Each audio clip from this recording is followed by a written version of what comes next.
L'enfant a le droit au respect de sa dignité, de son amour-propre. Ne pas piétiner, ne pas humilier, laisser vivre sans décourager, ni brusquer, ni presser, du respect pour chaque minute qui passe. Ces mots sont ceux du pédiatre Janusz Korczak, précurseur et inspirateur de la Convention des droits de l'enfant. Et en effet, l'intérêt de l'enfant doit primer. Il doit être protégé à chaque instant de sa vie et donc tout au long d'une procédure judiciaire le concernant.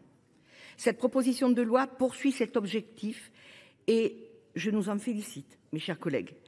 S'il a été malheureusement nécessaire de rappeler durant cette longue procédure législative que l'intérêt de l'enfant est primordial, le compromis trouvé œuvre en effet en ce sens. Et tant mieux, car pour rappel, les chiffres sont effectivement édifiants. 400 000 enfants vivent dans un foyer où s'exercent des violences intrafamiliales de manière permanente et 160 000 enfants sont victimes de violences sexuelles. Ce texte vient donc combler un vide juridique sur la question de l'autorité parentale des parents coupables et de violences criminelles et délictuelles sur leurs enfants et leurs conjoints.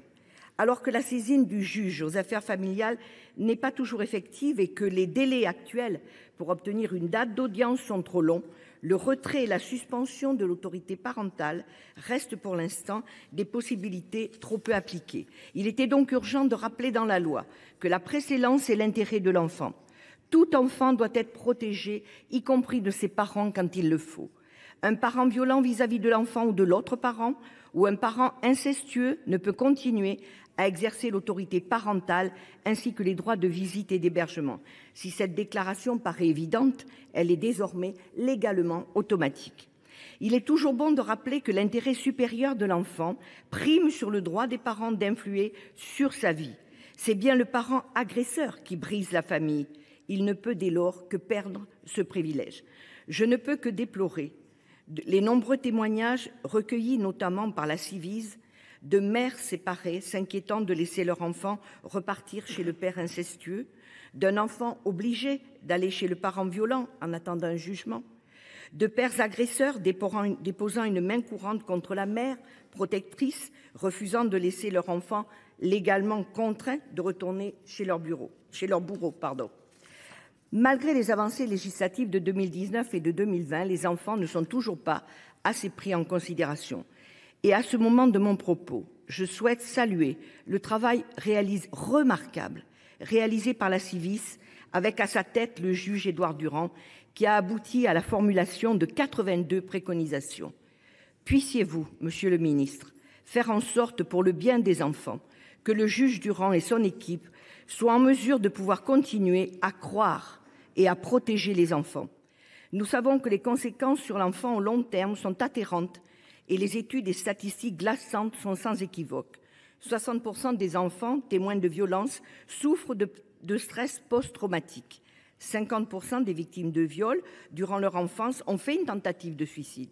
Une étude de l'ONU a montré qu'une femme qui a subi des violences physiques et sexuelles dans l'enfance a 19 fois plus de risques de subir des violences conjugales et sexuelles à l'âge adulte qu'une femme qui n'a pas connu ce traumatisme. Un homme qui a connu ce même type de violence a 14 fois plus de risques de commettre à son tour ces violences. Suspendre automatiquement l'autorité parentale permettra de protéger l'enfant et l'adulte qu'il deviendra, c'est primordial. Malheureusement, nos enfants ne sont pas que des dommages collatéraux des violences intrafamiliales, mais ils en sont bien les victimes. La protection de l'enfant doit donc être la plus rapide possible afin de le mettre à l'abri, pour limiter tout traumatisme additionnel et entamer le processus de reconstruction promptement. Mais ces dispositions permettront aussi de libérer et de protéger la parole des enfants en limitant au mieux les influences perverses de parents criminels cherchant à contaminer leurs témoignages. Je ne peux qu'au nom de mon groupe saluer cette proposition de loi qui place l'intérêt de l'enfant comme objectif sacré, en soulignant néanmoins que cette avancée doit être accompagnée de moyens.